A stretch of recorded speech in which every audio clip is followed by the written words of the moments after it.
Hi guys, my name is Dr. Lee Sung. Welcome to my YouTube channel. What if something you've been told to feel guilty about is actually one of the most natural and even beneficial things your body can do? And what if the real problem isn't the act itself, but the myths you've been believing about it? Masturbation, solo sex, self-exploration. It's talked about in whispers, joked about, or completely misunderstood. And for something so common, it's surrounded by an unbelievable amount of confusion.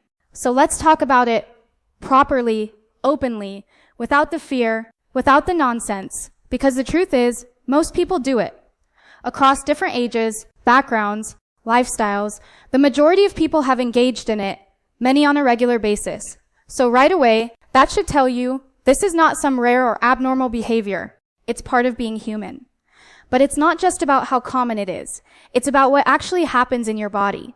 When you masturbate, your brain releases a powerful mix of chemicals, dopamine, oxytocin, serotonin, endorphins, the same ones linked to pleasure, relaxation, even emotional balance.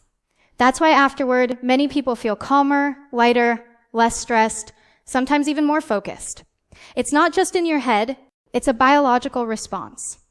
And then there's something even more important, understanding your own body. Because this is one of the few times there's no pressure, no expectations, no performance. It's just you, learning what feels right, what works, what doesn't.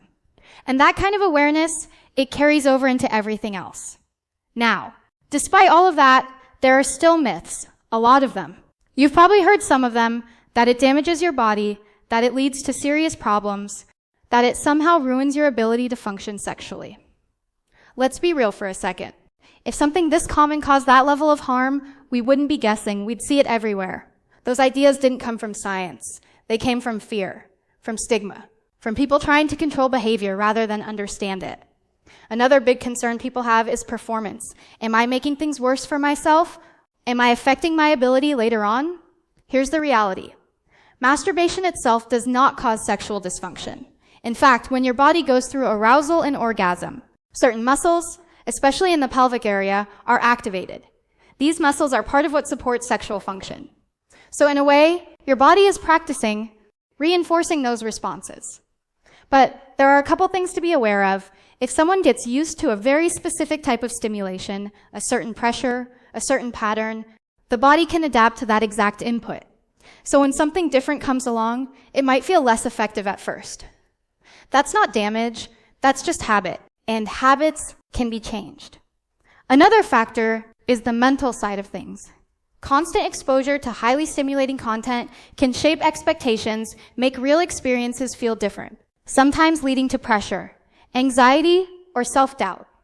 And that pressure can interfere more than anything physical. It becomes a loop. You feel pressure that affects your response, then that experience increases the pressure, and it keeps repeating. But here's the flip side. Being able to respond naturally on your own can actually build confidence, reminding you that your body works, that you're capable. Now, let's talk about something people don't say out loud enough: guilt. For some, this isn't just physical, it's emotional. Personal beliefs, cultural influences can make someone feel conflicted, and that conflict can create stress, anxiety, even impact how the body responds. So in those situations, it's not the act itself, it's the weight attached to it. And it's completely valid for someone to choose not to engage in it if it doesn't align with how they feel. But if the goal is understanding or working through that feeling, that's a different conversation, one worth having. Now, what about doing it too much? For most people, regular masturbation, even daily, isn't a problem. It only becomes an issue when it starts interfering with your life, when it feels compulsive, when it replaces responsibilities or affects your relationships. That's when it needs attention. Otherwise, it's just part of normal behavior.